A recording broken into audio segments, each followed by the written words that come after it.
3 switches. That'll be easy enough.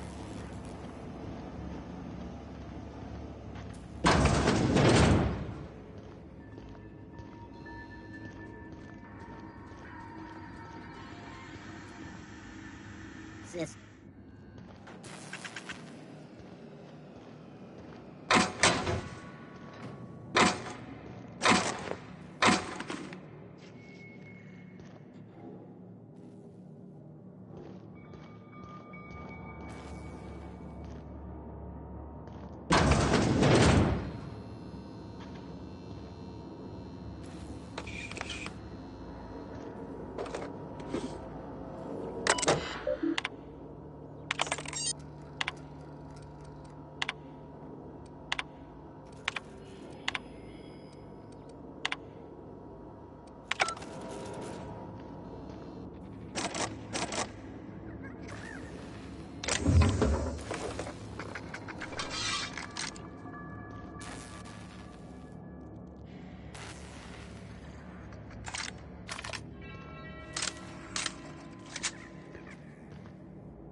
There's 2 more. Here they come!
Away, Phantom!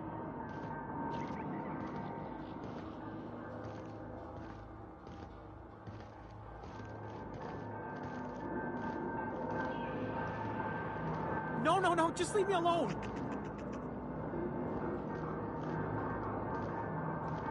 Something you need?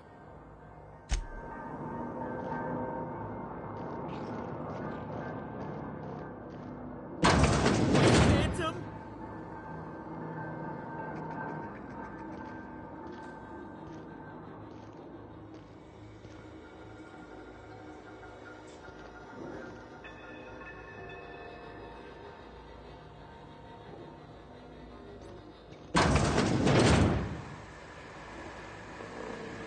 Mind the steam. You're liable to get scalded.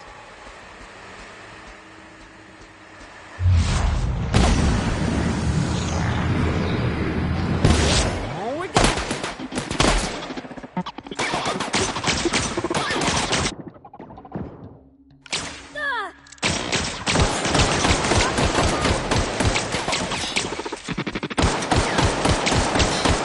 Down they go!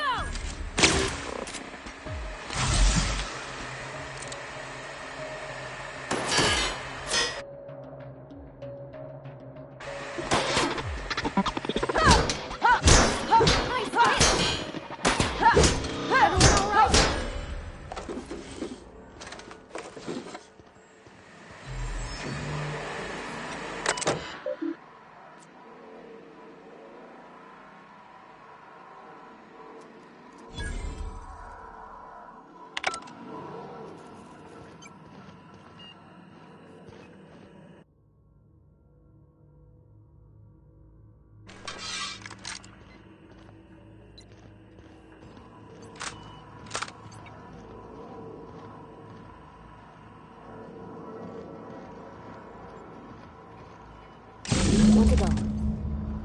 If we send the power to Miss McDevitt, what happens to the veil?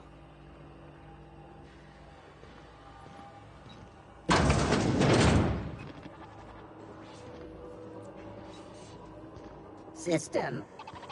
Sweeping the area. Unexpected. Here we go!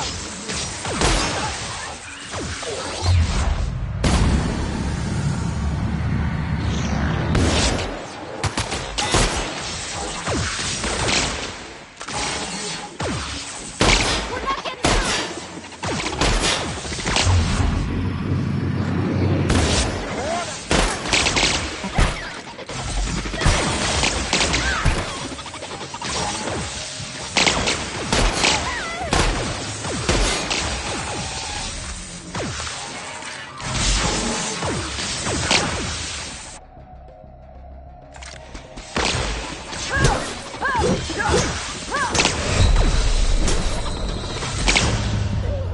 Patrol. Clearing queued security actions.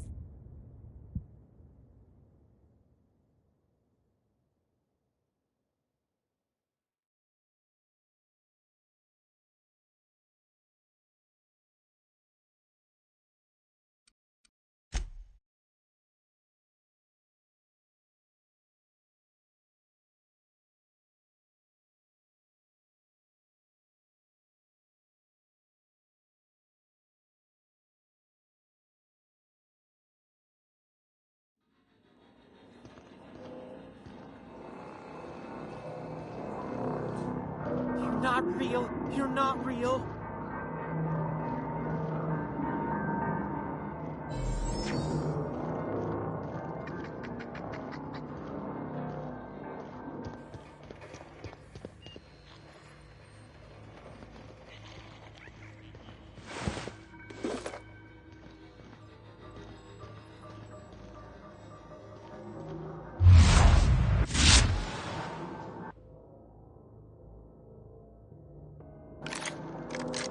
No, no, no, just leave me alone.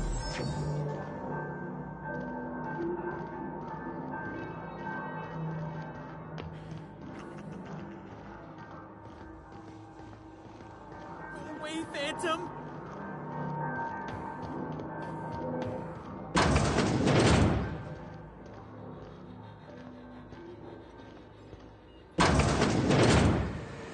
Mind the steam. You're liable to get scalded.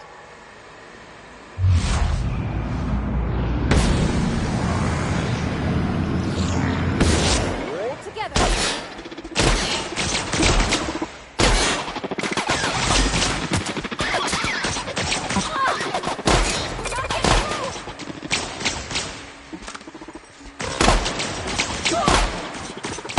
Nice one! We did it!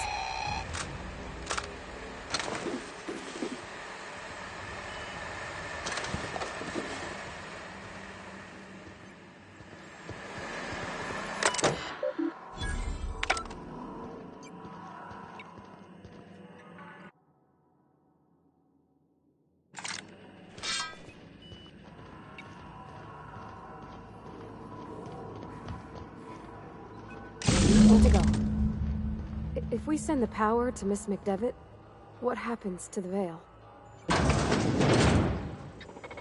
Halt. Searching for unauthorized persons. Here they come!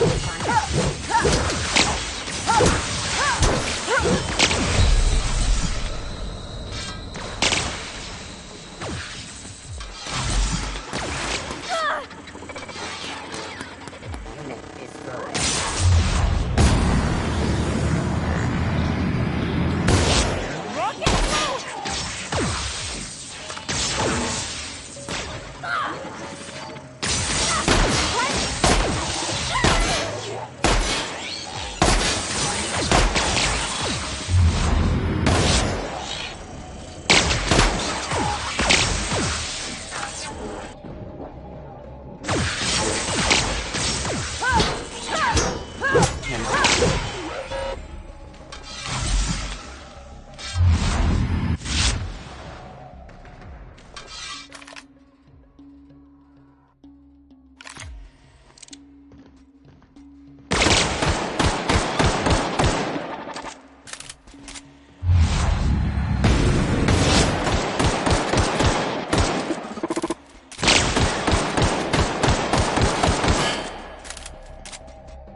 The last.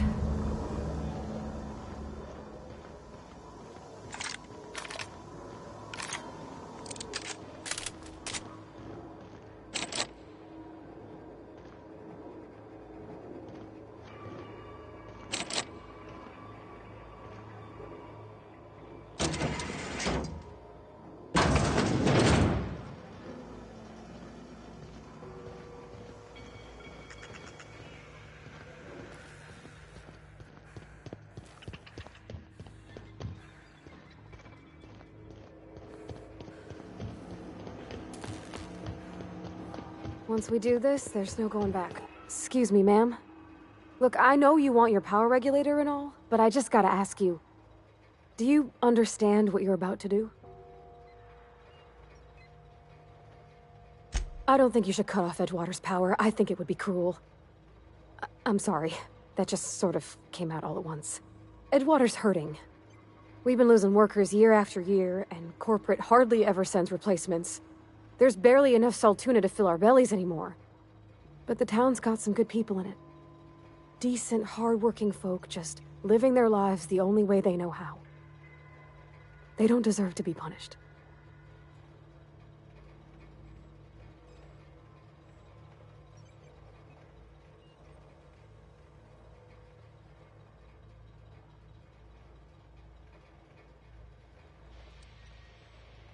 Well, that sure sounds like Mr. Thompson. If he was standing here, I imagine he'd remind us of how we're all one big, happy Spacer's Choice family. In Mr. Thompson's eyes, those deserters are still part of the Spacer's Choice family. The family must work together in order to survive. I hate to say it, but I think Mr. Thompson's got a point. Unless those deserters come back, Edgewater's as good as dead. Cutting off their power might be the only way.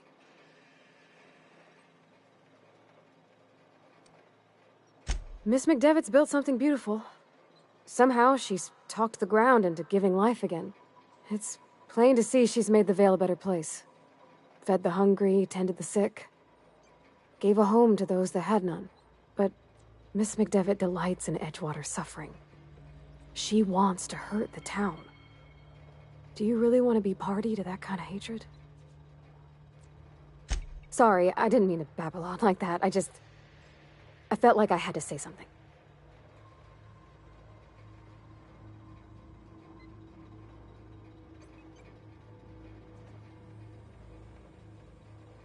Really? I mean, wow. Thanks. No one's ever told me those words in that order.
transformer again?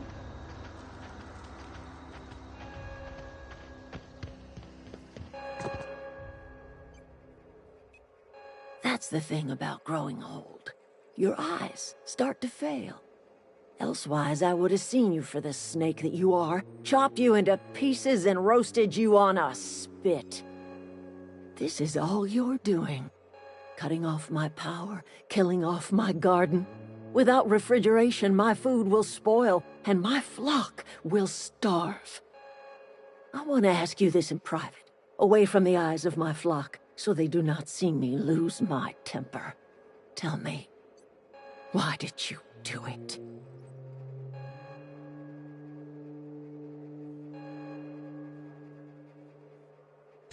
You want my flock wasting their lives in that cannery? Fine. Go and talk to them. Go talk to Grace and Thomas. Look them in the eye and tell them their life here is over, and the only thing left to do is go back to Edgewater. This is now your responsibility. And you tell Reed Thompson that I will never return to Edgewater. I would rather die among my flowers than live under his management.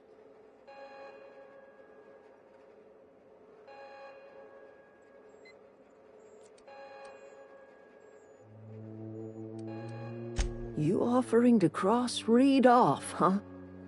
This some sort of twisted reparation for what you've done? Or you just looking for a chance to sow some chaos? Kill Reed if you must, or talk him into leaving if you can. He and I are not sharing the same four walls together.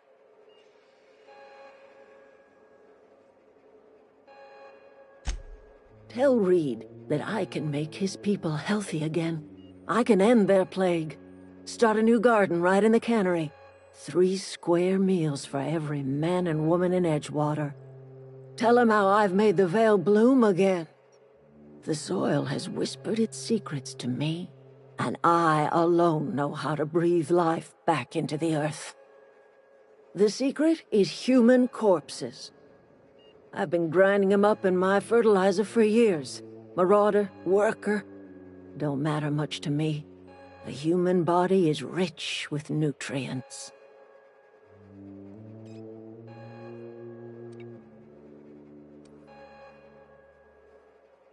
Edgewater Cemetery's got corpses aplenty, enough for a generation's worth of crops.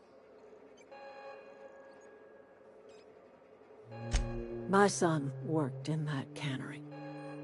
When the plague started coming, he was one of the first to fall sick. We had a store of medicine locked away, but Reed refused to treat him. Said my boy didn't deserve treatment. Said the medicine would have been wasted on him. So I buried my boy in the cemetery, gathered my belongings, and left. That's as much of the story as you need to hear.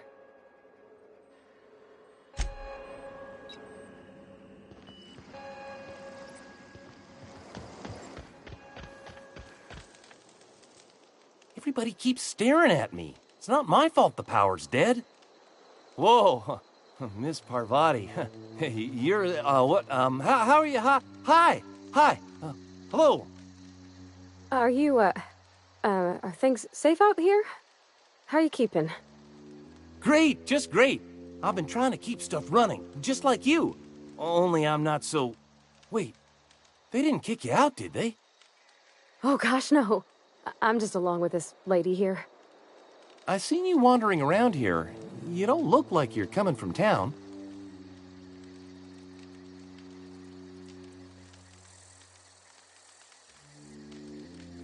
Never heard it phrased in such a way before. I guess we're all trying to get our ships off the ground, ain't we? Sorry, I just wasn't sure if you were from town or if you were one of us. Something's been chewing at me, you see. Fact is, I've been, well, lying. To everybody here. Camp thinks I'm a mechanical genius, but I couldn't fix a busted chair.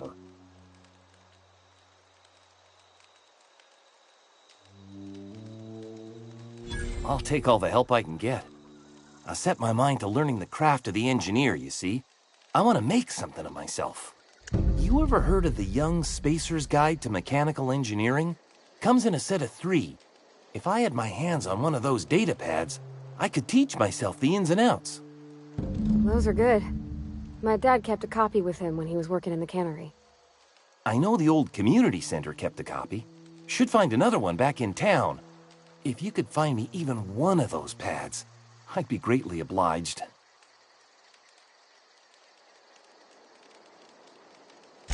Would you? I'd be grateful.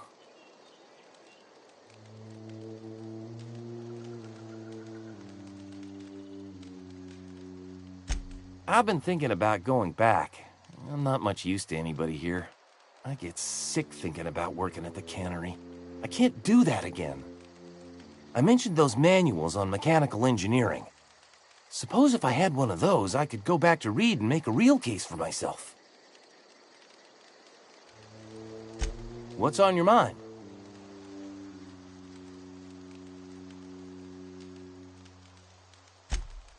Luck, mostly. Nothing's needed serious repairing yet. Nothing's broken down that we can't just replace with something scavenged from the outskirts. Well, not until the power went and cut out. Now everyone's giving me sidelong looks, expecting me to work some miracle and get the generator humming again. What's on your mind? Couple months. I owe them my life. Would have died in the wilderness. We all left the cannery for one reason or another. Me? I was let go, mostly on account of my incompetence. I mean, I was incompetent. I couldn't even survive on my own. Grace found me, Adelaide took me in, I've been on my feet ever since. You weren't incompetent. You just didn't fit the cannery. Not like here. This place had a U-shaped hole, and now it doesn't. You could stay, you know. Here. I'd be happy to... we could really use... this isn't coming out right. If you want, Adelaide would make a place for you.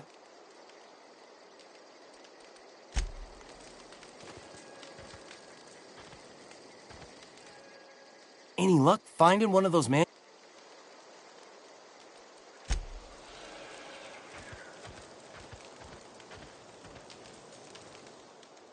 Marauders can't see us in the dark. Wild canids on... The matter's been weighing on me. I'm staying put until I know what's become of Zoe. Don't want that question haunting me all the way back.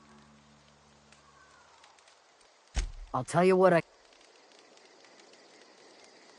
vex me. What is it?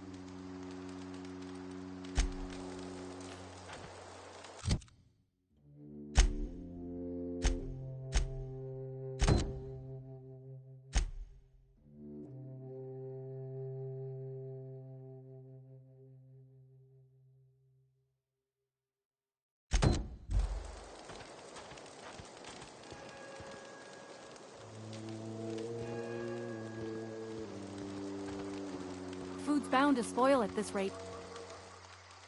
Don't see why Thomas can't just get the generator up and running. Something I can help you with?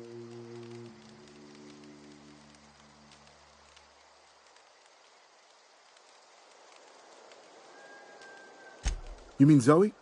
Yeah, we were pretty close. Not like her to go loping off.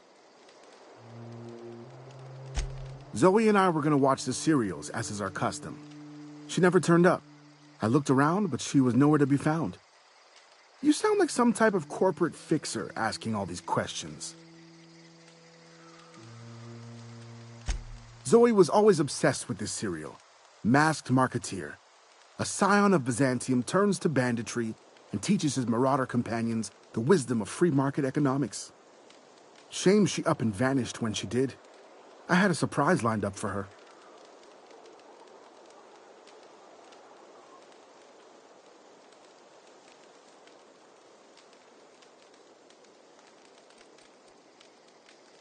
Can't say I recall Zoe ever acting strange. Well, except for her habit of writing things down on scraps of paper. She called it journaling, but I think it's just plain odd. Hey, I got time.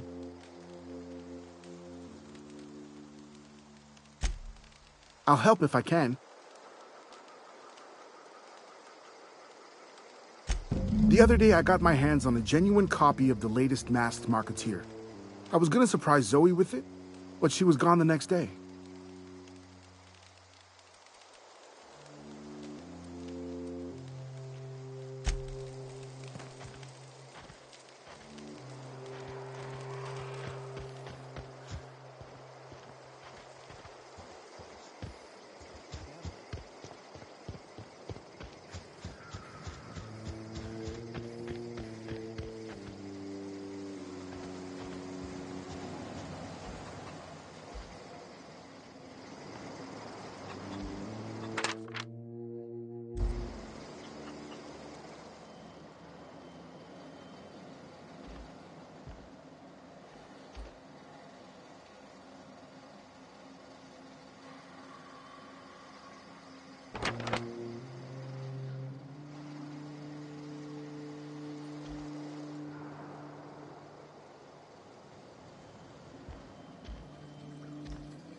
Gonna find you! Here they come!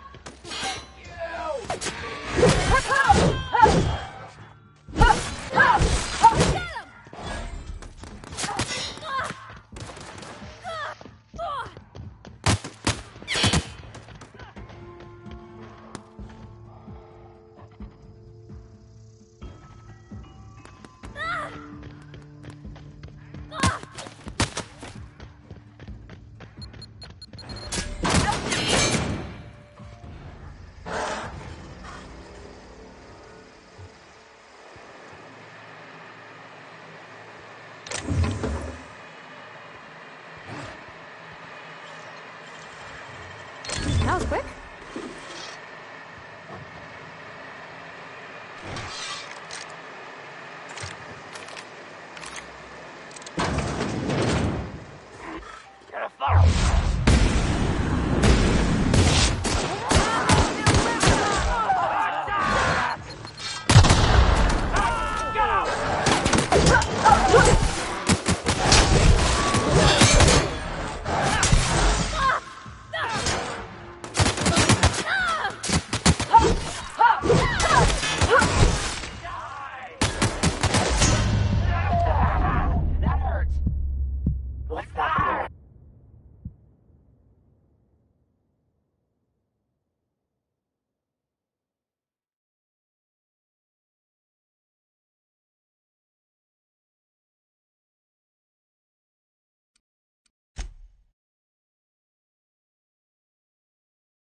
Something there.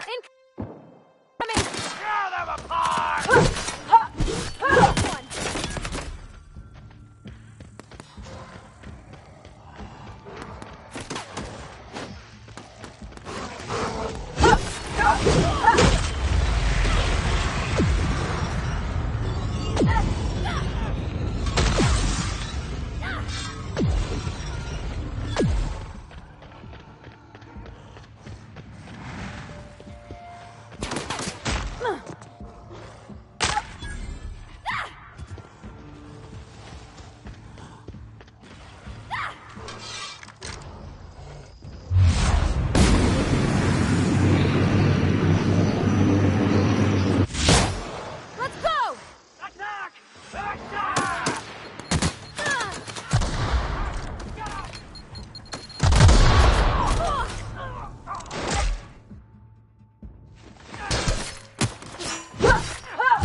Here we go!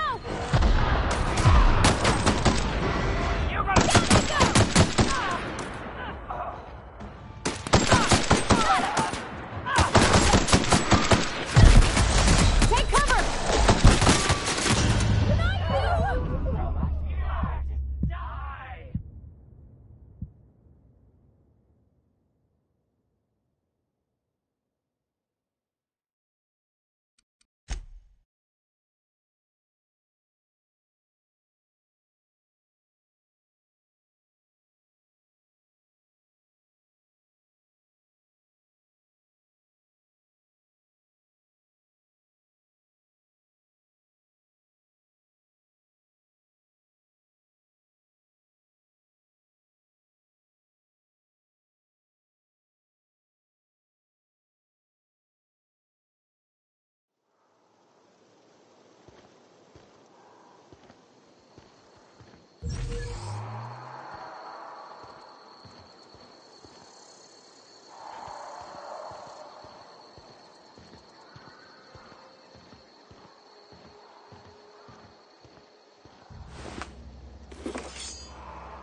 I don't know anybody who ever came out this far.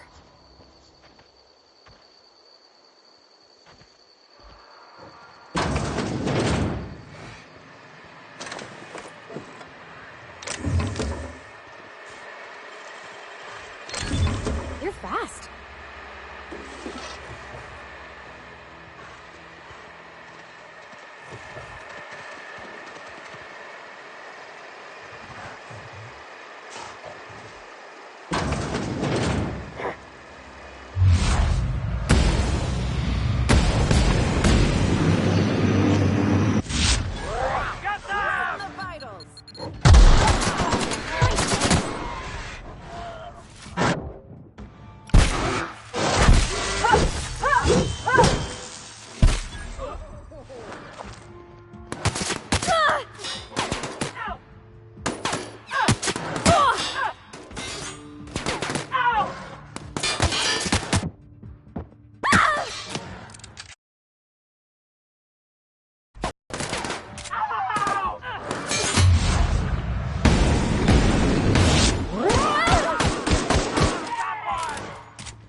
Wow, you crossed them all off, like some sort of heroic accountant running down a list.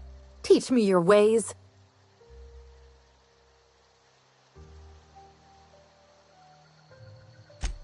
What, you mean Adelaide's little congregation of nature-loving nobodies? I could not possibly be less interested in them. You, on the other hand, you were a sight to behold. If I had half your skills, I'd be the greatest outlaw the coast has ever seen.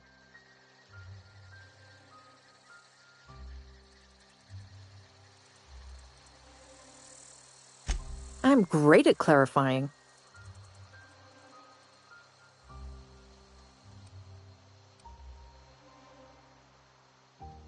I got kicked out of Edgewater on account of falling sick with plague and stealing some medicine to treat myself.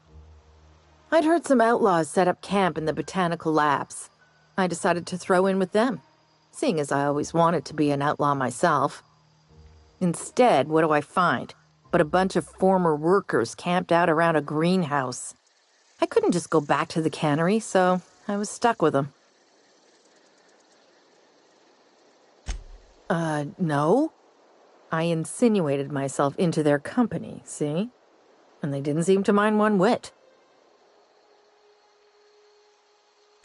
I may have bartered them a few boxes of Adrena time, but yeah, I'm sure that's got nothing to do with it.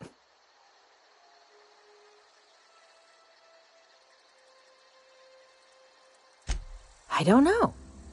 The vital processes that constitute the miracle of life are mysterious and unknowable. Oh, you mean around these guys? The Marauders wouldn't hurt me. They love me. I'm practically their queen. Yeah, it must be my natural charisma.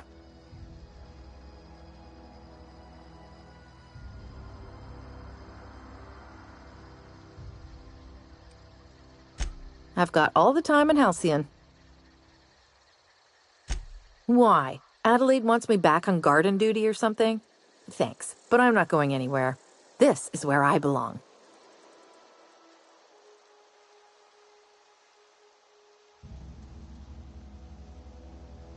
I doubt that. Nobody in that camp really cared about me.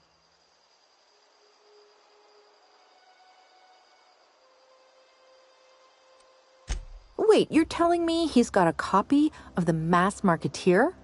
Why didn't you say so? I'll take my stuff and head on back, I suppose.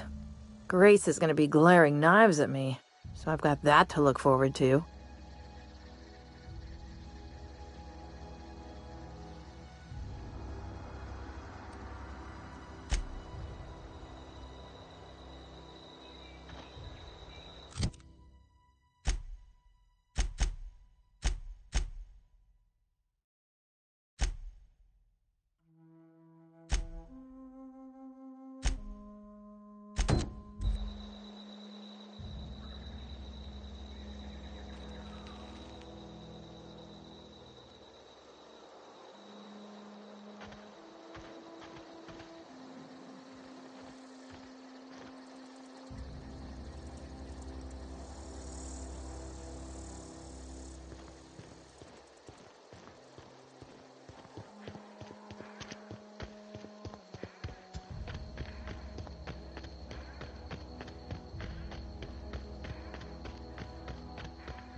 Hurts.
I think you did the rightest thing you could sending the power back to Edgewater. A lot of people would have suffered otherwise.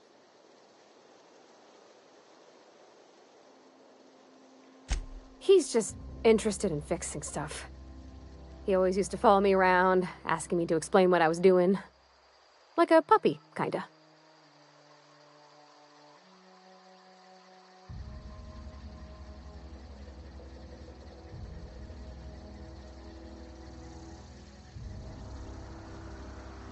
I'm just glad he's alive. That he's okay. I mean, when Mr. Thompson said he was fired, we all expected the worst. If he wants to learn about engineering, we should help him get those data pads he wants. I'd like to do that for him.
Adelaide's up.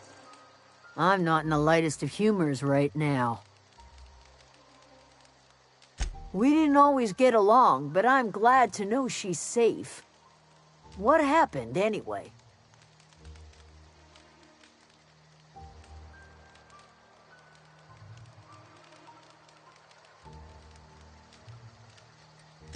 You pretty much did my job for me. Least I could do is pay you for your trouble. Let me know if I can do something for you.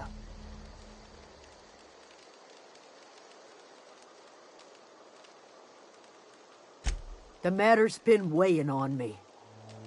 Zoe came back, but I couldn't keep her from slipping out in the first place.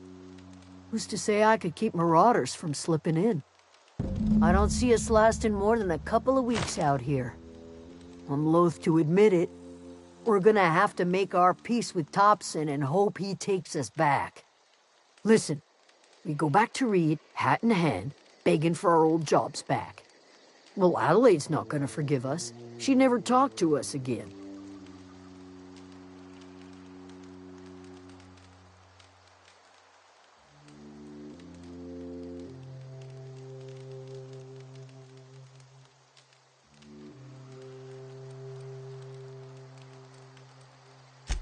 You better be sure about this. We go back to Edgewater without Adelaide, she's never coming back.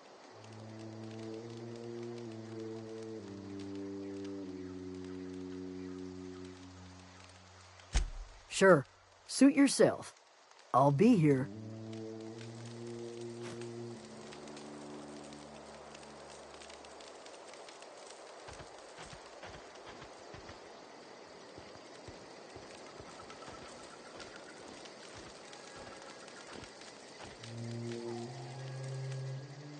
Any luck finding one of those manuals?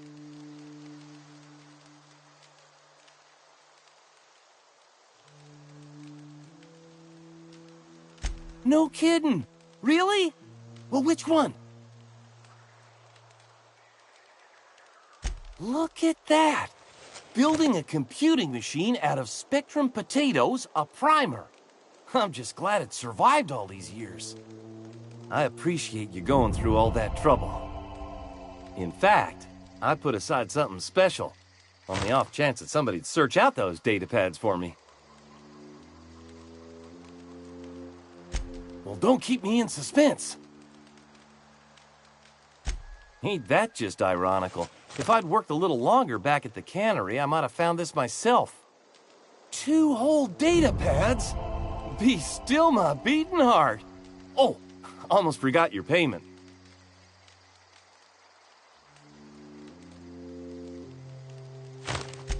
Sure, I'd be glad to take them off your hands. I've been thinking about going back. I'm not much use. I get sick thinking.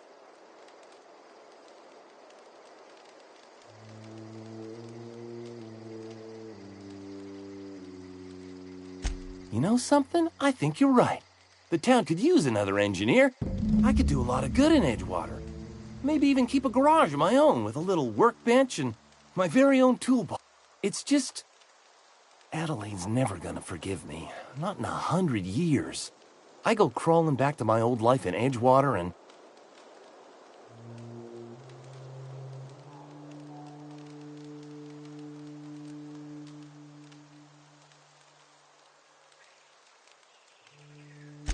Adelaide hates Edgewater, hates everything Edgewater stands for, hates what that town does to people, what it did to her.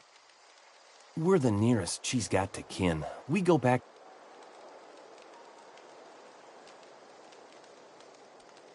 You know where to find me. I expect we got no choice. Edgewater needs us back, and loath as I am to admit it, we need Edgewater. You okay with this, Grace? My affairs are all settled. Thanks for helping me with Zoe. Just give us some time to gather our personals and say our goodbyes. If you run into Reed, you tell him we're coming back, yeah?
This is a fine day, friend.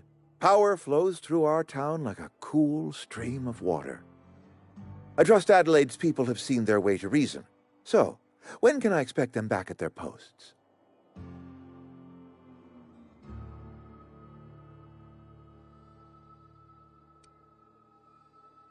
Go ahead.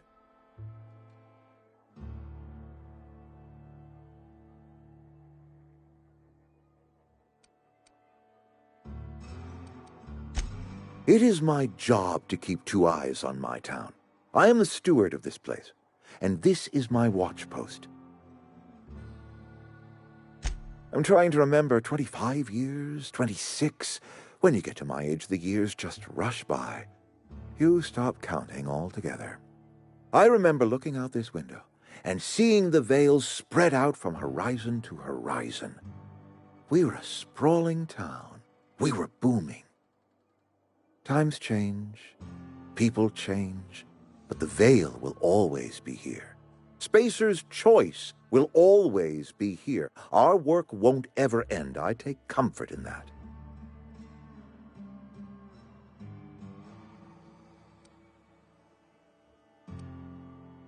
This is a Spacer's Choice town. We're all part of the Spacer's Choice family here. The company keeps us warm, keeps us fed, keeps us working. Loyalty's got nothing to do with it, friend. This is good old-fashioned gratitude. I wish you wouldn't say things like that.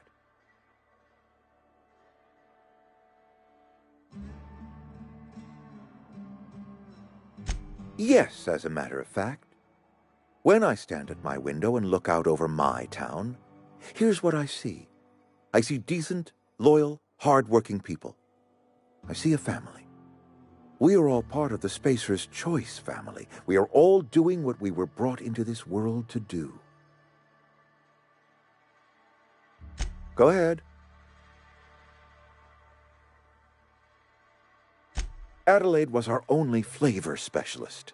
We are a Saltuna canning institution. Saltuna without flavor is like a cysty pig without tumors, borderline inedible.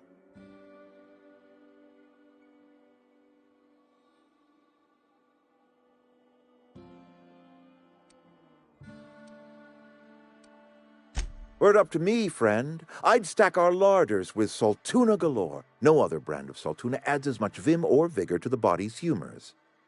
But, and this is something we must keep between the two of us, Saltuna is hard to come by, what with being a species indigenous to the seas of another world.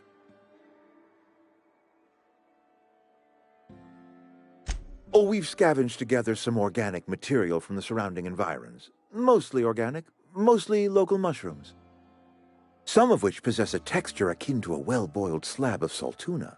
The difference is all but impossible to detect to any but the prissiest of palate. Go ahead.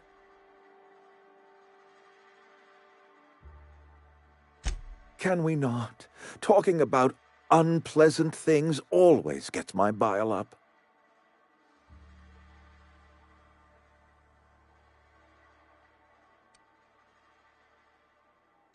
That I cannot say.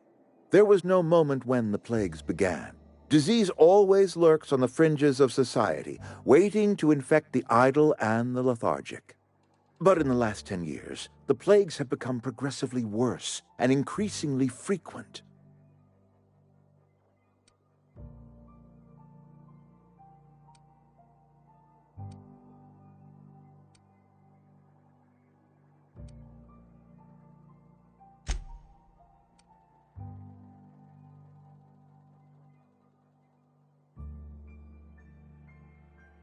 Let me tell you what I plan on telling the Spacer's Choice Inspector next time he lands his fancy ship here and takes a look around.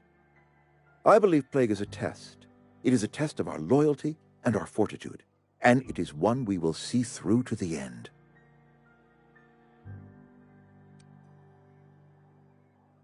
If I had enough medicine to treat everyone who fell sick, I would, but I don't. I can't save everyone. So I have to choose.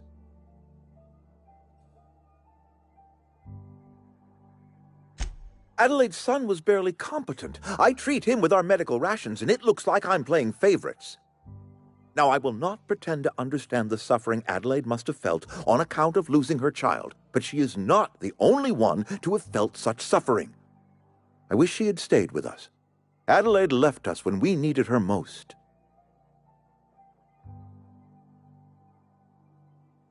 Go ahead.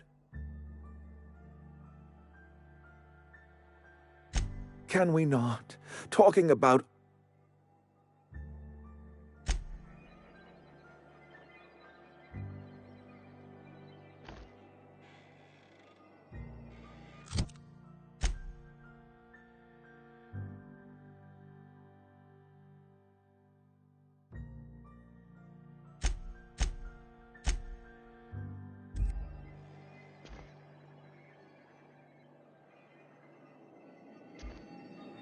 Something you need?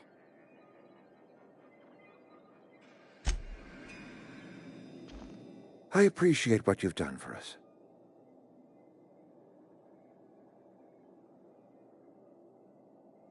That's good enough for me. Adelaide and I have a history. Was unlikely she'd ever come back. But hope springs eternal. We are in your debt. I am authorizing you for a discount on all official Spacer's Choice products, courtesy of the people of Edgewater.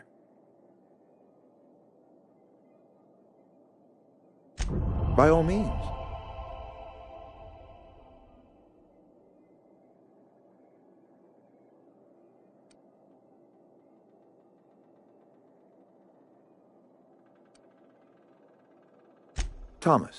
Thomas Kemp? I remember him. Had to write him up for daydreaming a few too many times.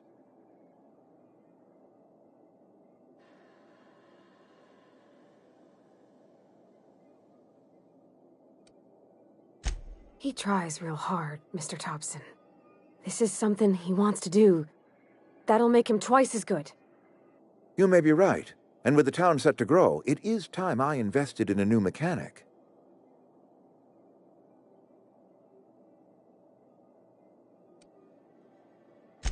I do. Grace Romero, wasn't it? Brusque, truculent, never seemed to care much for cannery work.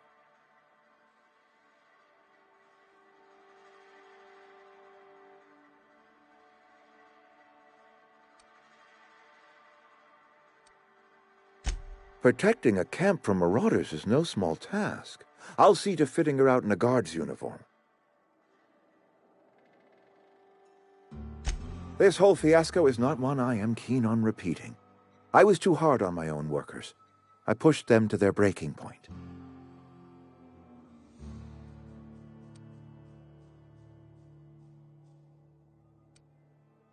With more hands at the cannery, I expect productivity will rise.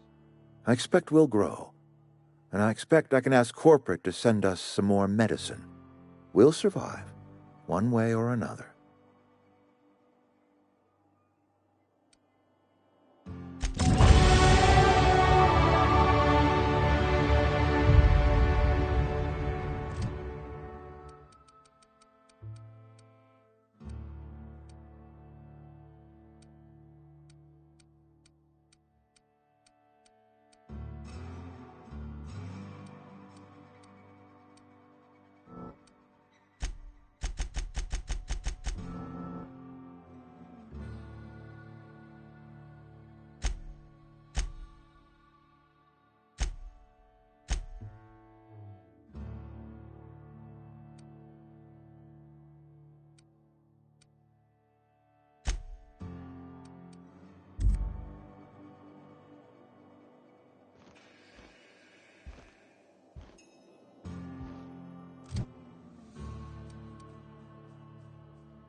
Is this your ship? Oh my stars, she is just so handsome! Does she have a name yet? What's her drive model? Oh, gosh. Listen to me babbling. When I was in Edgewater, I dreamed of flying on a real ship, working on a real engine, belonging to a proper crew. I'm the only decent mechanic Edgewater's got, but every time I think of going back, I get this sinking feeling.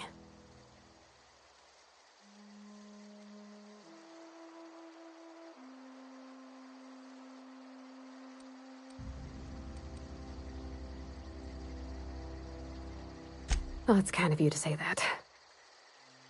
And you're right. I wasn't happy. I want to ask you something, and you can say no. But can I come with you? I could tend to your engine. I know my G-valves from my catalyzers, and I can keep your ship singing.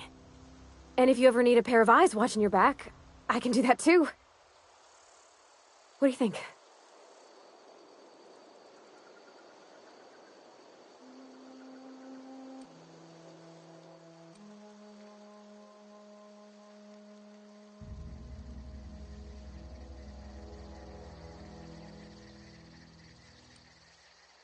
I know.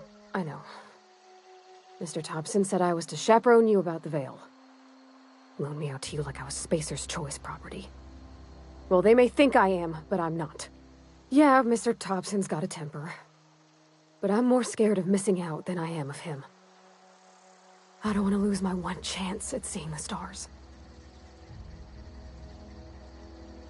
Yes! I mean, thanks. You won't regret this, ma'am. Captain.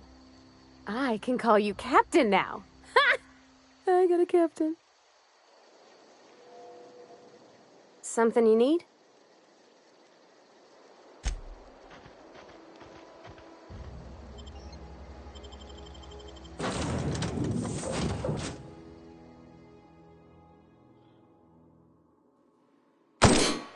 Well, I certainly am looking forward to flying on a ship named the Unreliable. I'll just head upstairs and claim a room. I could spend hours reflecting on the secret workings of the universe. Little else in this colony offers such a So, tell me what's on your mind.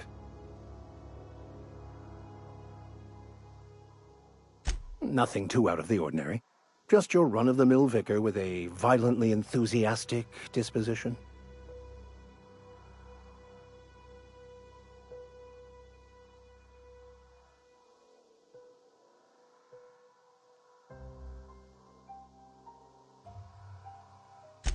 That's what my parents called it.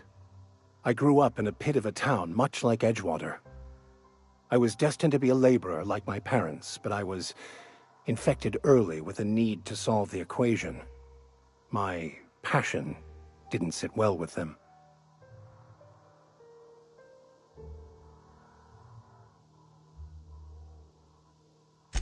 My parents, ironically. They internalized the precepts of scientism like no one I've ever known. They had a pure faith. A faith that I envied that.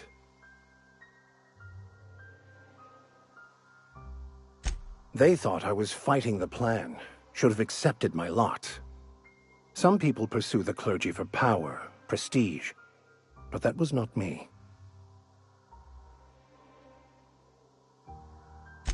The simple version is this. The force which we call the Grand Architect created the universal equation that underlies and defines everything in the universe. Everything flows from the equation, or in layman's terms, the grand plan. Is the Grand Architect a consciousness? A natural force? Did it create the equation on purpose? The answers to these questions don't really matter. The equation, the plan, is all that matters. Contentment is found by accepting one's role in the plan.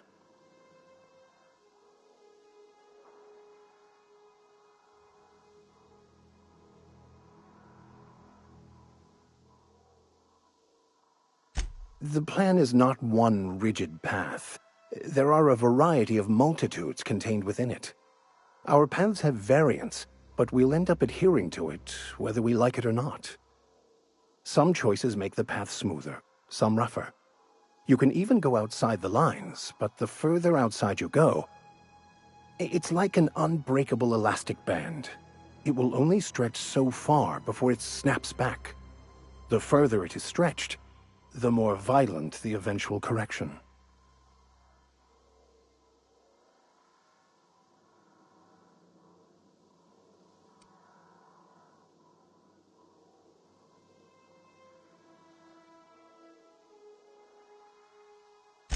I have run headlong into too many walls in my pursuit of the truth. This book is my last hope, and you were my only hope of getting it translated.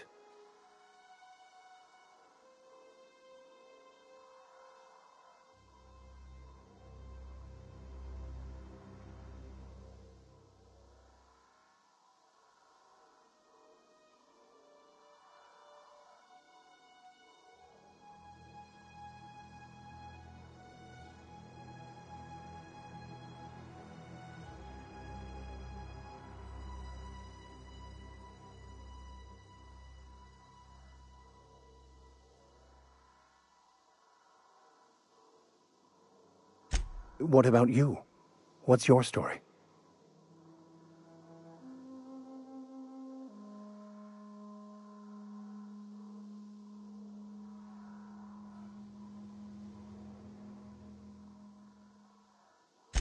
And how did he do that?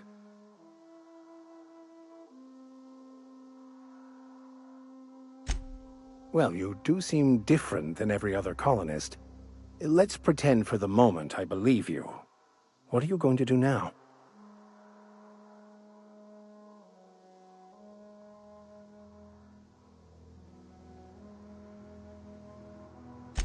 That seems a dangerous proposition. Why risk your life now that it's been returned to you?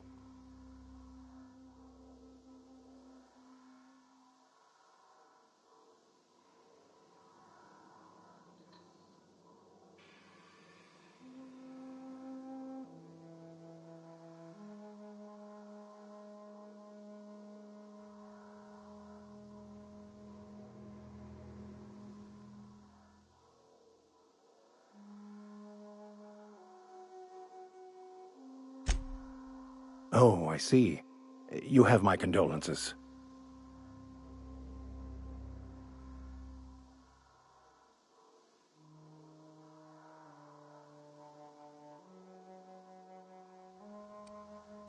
Bakonu, the author, had some interesting theories about man's perception of reality that I thought could be applied to our attempts to decipher the plan. Unfortunately, he was also one of the founders of the Philosophist school of thought, so the book is banned in this colony.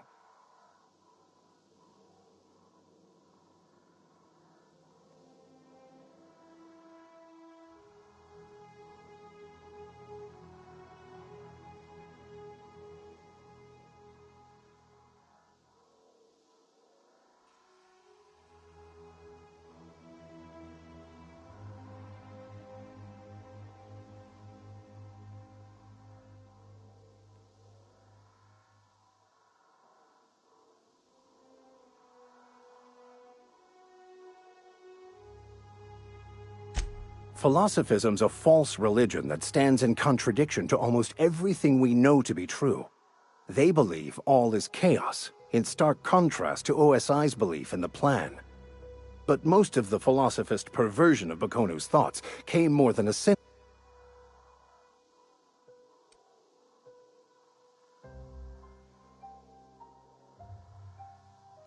I've been thinking on that.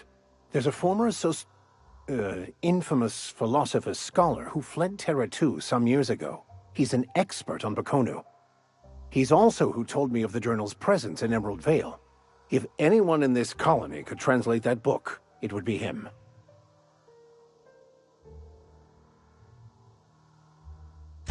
That's a good question. We should start on the Groundbreaker. It's where I'd go if I wanted to get off Terra 2. Great place to pick up a ride to Hephaestus, Scylla, even Monarch. All I need is access to a data cartridge from the security terminal. Their easily hackable system keeps a registry of all crew manifests for both arrivals and departures.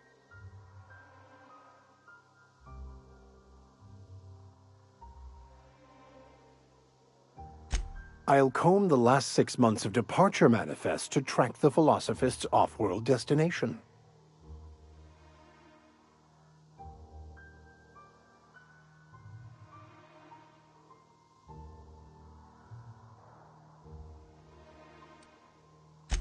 Before I transferred to Edgewater, I had a wealth of time to develop certain, secular skills during my years serving a particular penitentiary flock.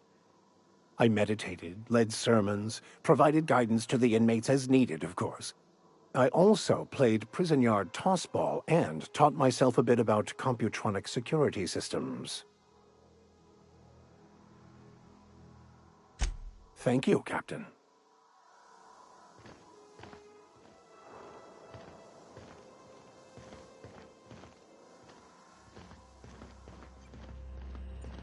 Captain, I have detected that Edgewater's power supply is now optimal. I applaud your willingness to invest your time in the local community. What can I do for you, Captain? Do you know how to install a power regulator? Outstanding, Captain. Your aptitude for engineering will prove invaluable in the event of another catastrophic engine failure. Our engine room is located behind you. Across the cargo bay, up the ladders.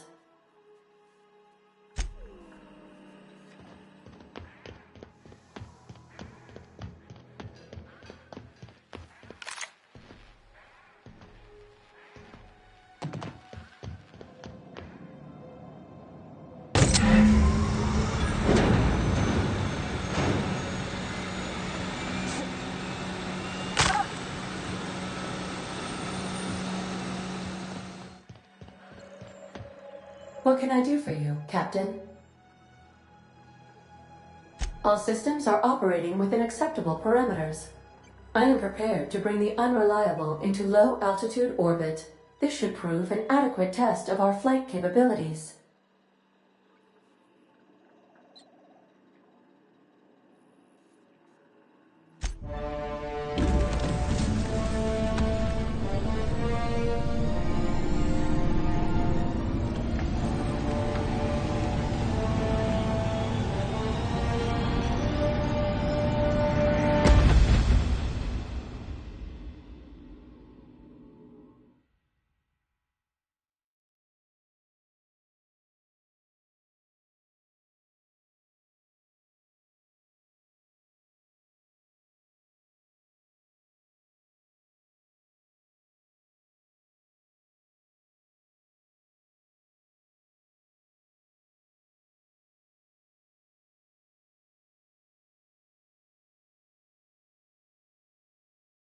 We have received a communication request from Dr. Phineas Wells.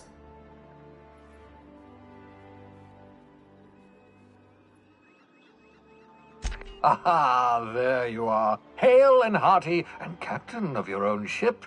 I see you're putting the unreliable to good use. Shame about her former captain. Horrible way to die. How are you feeling, by the way? I lost track of you in that cave back there. Experiencing any, unnatural drippage? Perfectly normal side effect of thawing, I assure you.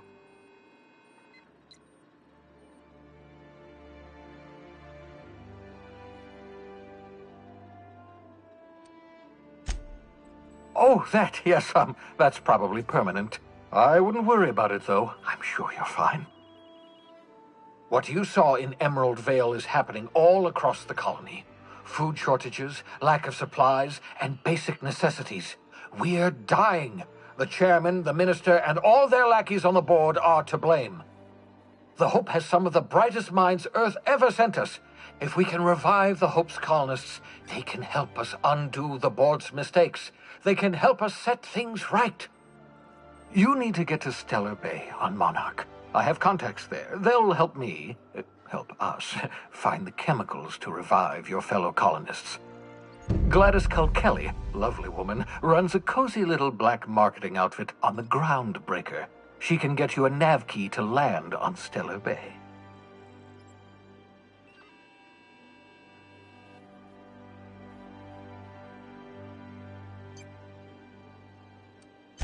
Strictly speaking, Monarch is a moon, terraformed badly. and almost completely lawless. You'll love it. Captains don't fly their own ships, you see. Your navigation terminal handles the, navigation. Think of a nav key as a set of flight instructions. The board's been confiscating nav keys for Stellar Bay, so we must rely on unconventional means of acquisition. Hence, Miss Gladys Kalkelly.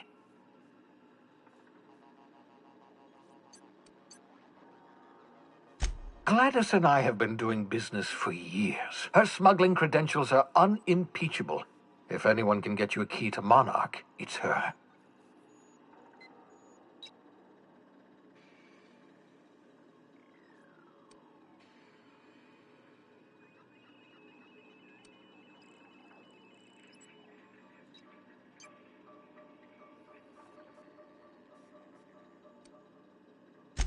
In theory, I suppose you could land your ship in Cascadia, and in theory, I suppose you might survive the experience. Cascadia is utterly seething with dangerous, highly aggressive creatures more than capable of tearing you limb from limb. You'd have to be a lunatic to land in Cascadia, and I'm reasonably certain I tested your brain for incipient signs of insanity. Trust me, talk to Gladys Kalkelly.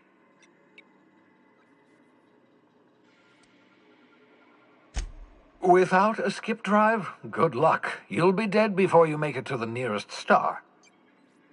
Look, I admire your optimism, but the sad truth is you're stuck here. You, me, and the rest of this colony. We're all skating precariously around the edge of oblivion together. None of us are leaving Halcyon alive, so we may as well make it a better place, and we can start by reviving the hope. Excellent. I'll send her a wireless. Let her know you're coming. By the way, I gave Captain Hawthorne a disguise apparatus of my own design, cutting-edge technology years ahead of its time. I call it the holographic shroud. I'm sure it will prove remarkably useful to you. You'll find it in the captain's quarters.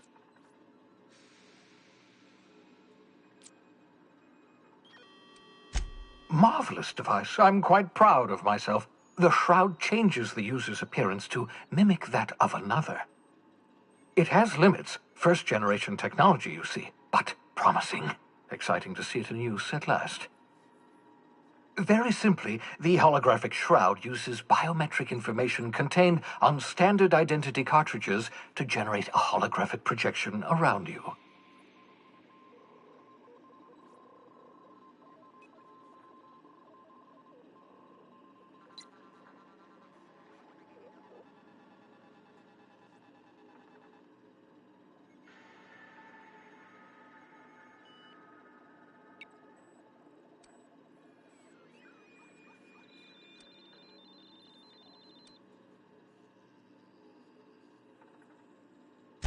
Only stands up to a casual scrutiny. Use it too long, bound to flicker, blur, something like that.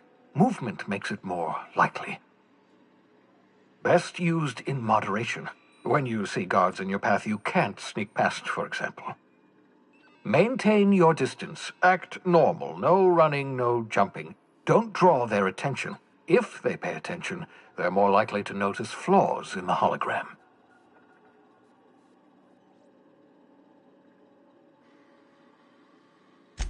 A change of clothes. What is this? Some old spy serial? What inattentive and brainless guard would be fooled by such a shabby disguise? The holographic shroud masks not only your clothes, but your face and fingerprints. It modulates your voice and sweetens your breath. Science, that's how.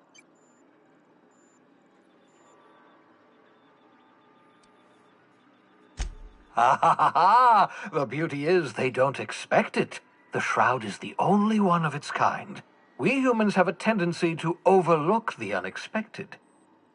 Activate the disguise, walk past someone. What do they see? A figure dressed like a fellow employee. Don't act odd. They won't focus on you. Excellent. I'll contact you once you've found a way to get to Stellar Bay. If you have any questions, come see me in my lab. And remember, don't trust the board. They'll try to win you over with promises of wealth and power, but it's a lie.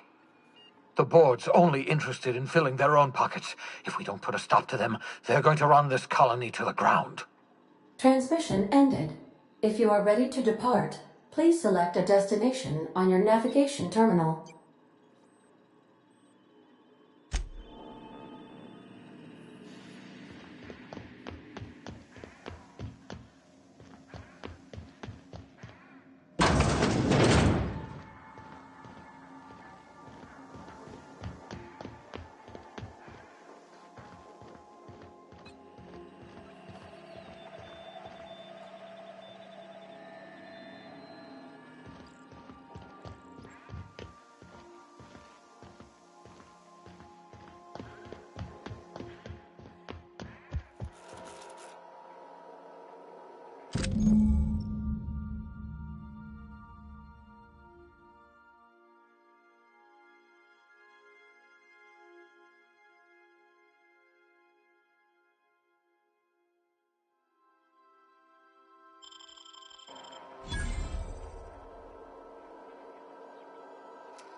That's right.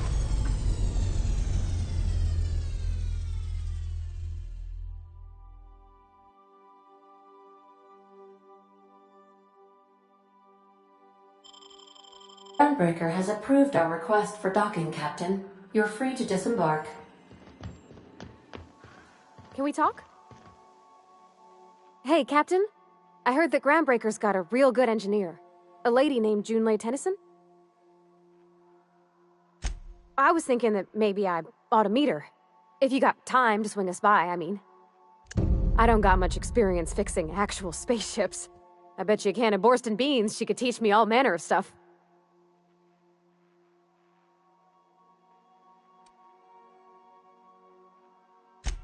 I abso-surely can. I'm a passing fair mechanic. Even Mr. Thompson would have said it's my only skill. But I'm used to working on cannery lines, AG loaders and the like. There's tricks about ships I ain't learned yet. All I'm looking for is a few pointers. I bet a lady who runs a whole station has forgot more than I ever learned.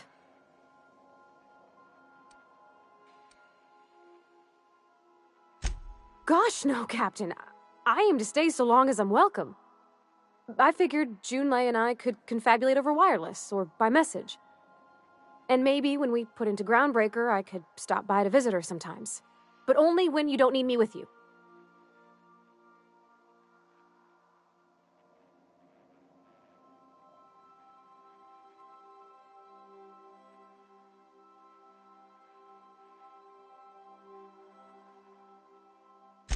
Thanks, Captain. I'll be sure to make it worth your time. Did you want to talk about something else?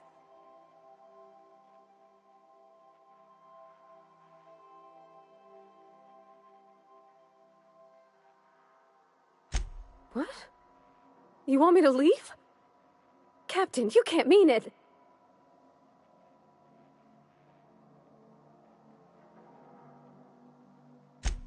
Oh, that's a relief. Thanks, Captain, for letting me stick around. I mean...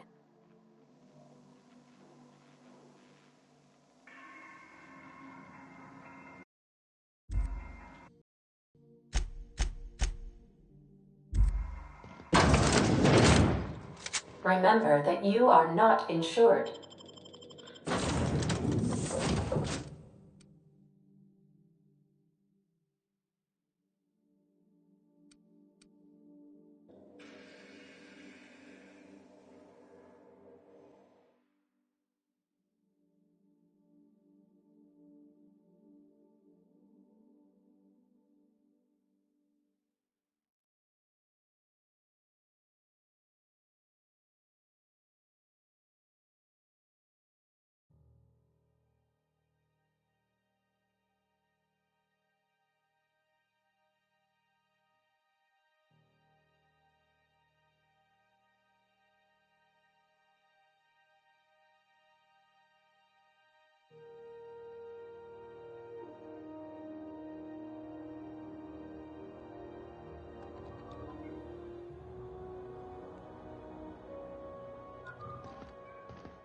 Captain. Hey, Captain. I'm in space. I never thought I'd be able to say that.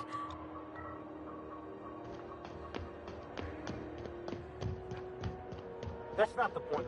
This hat would just not... Customs and inspection, right this way.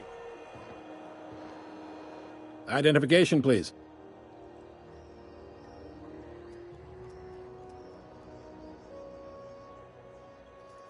Captain Hawthorne, you said.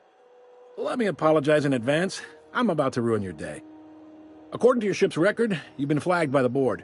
Your ship will be impounded until such a time as they see fit to lift it. But we've hardly been out of Edgewater long enough to get in trouble. Now, hold on. This isn't the end of the world. Probably. You'll want to take it up with Udom Bedford, our board representative here on Groundbreaker. His office is located along the starboard wall of the promenade. Shines like a Byzantium commode. You can't miss it. Access to that information is above my pay grade, and I've turned down 3 promotions, so it stays that way. I shouldn't be mentioning it, but what the hell? This here, impounding your ship, it doesn't happen much. The board knows we don't take kindly to their interfering in our operations. If I had to take a guess as to why, you must have riled up someone important.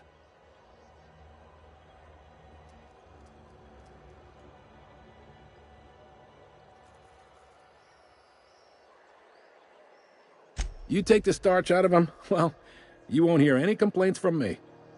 Oh, and if you're headed that way, would you mind doing me a favor?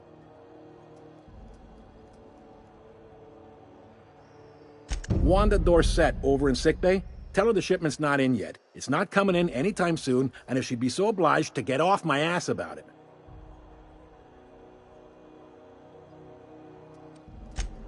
A handful of SAM cleaning units retrofitted for surgery. I don't know much else. I stopped listening when she started yelling. Much appreciated. Is there anything else I can help you with? The fence. You'll find her in the rest and go, on your left when you enter the promenade. Make sure you bring an empty belly. Most places are on the promenade deck. Big door yonder, straight through security. There's a bar on the starboard side. I got a preference for the Lost Hope myself. Talk to Vera. She'll set you right. You need anything else? You let me know. Don't want any... Maybe. Most of the shipping traffic in the system passes through Groundbreaker. Every couple of months, we even get a big interstellar freighter. 2 biggest operations are the board. That is, Halcyon Holdings and Sublight Salvage. But there are independent operators around the promenade. Most of those jobs are... Are you pulling my leg? You must be one of them long-haul freighters from outside the colony. Well, I won't. It goes like this.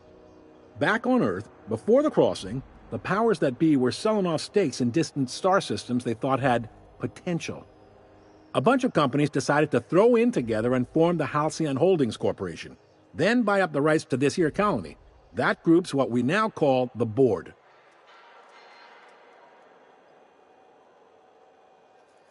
Yep, Groundbreaker's the only real independent port. Aside from us, there's just tramp freighters and wildcat miners. Seems like every year the board's offices get bigger and their ships take up more of the landing bays. Haven't seen nearly as many tramp crews this year.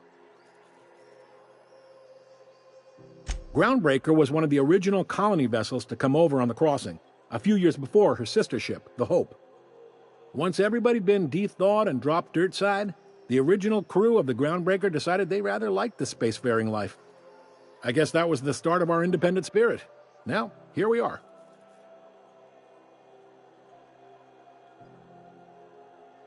Sitting around drinking whiskey and smoking cigars, yeah, probably. Can't say for sure, of course. Doubt I'll ever see the inside of it myself. Glad to help.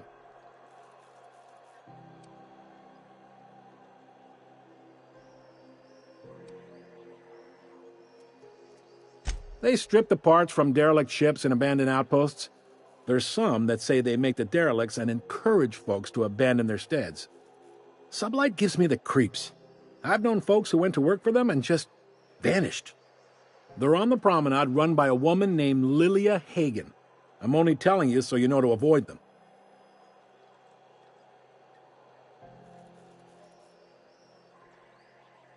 Commandant Sanita might have a couple of folks she needs killed. Bad folks, I mean. Not regular folks.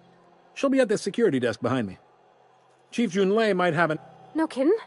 I'd love to get a look at this old girl's innards. I bet they're real twisty and weird. In a good way.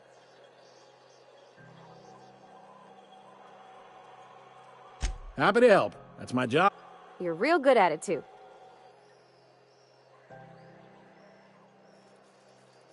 Relative to the board holdings, they aren't rich. All right.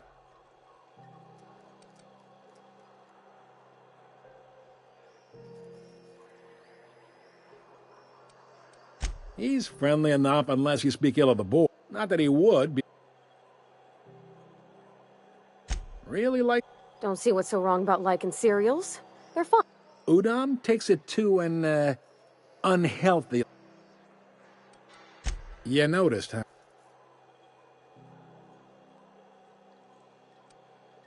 What can I say? We're passionate folks, and the board can't abide that independent spirit, especially not when it might impact their bottom line.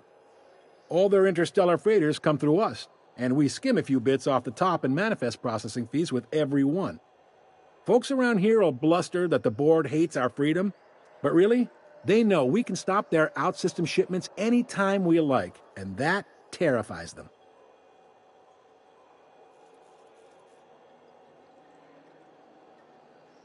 You sure you didn't just step off one of the interstellar freighters? There's no working with the board.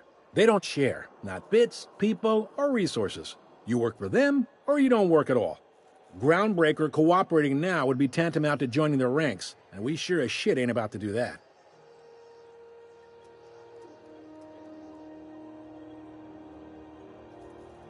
It's a delicate balance, right? We could cancel their freighters' docking privileges in retaliation, but where'd that lead us? They got assault cruisers, gunships, and a handful of mining operations at their fingertips. We push them too hard, maybe they decide we'd be better in 10 trillion little pieces. Or they cobble together a new groundbreaker and put us out of business. The board wouldn't do that. Would they? It's a tough line to walk, no doubt about that. But we make do all right. So far, anyway. Sure thing.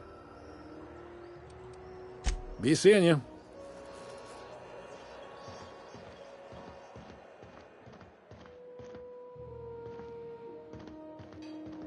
I picked up this weird signal the other day. It was coming from Monarch. Here we go again.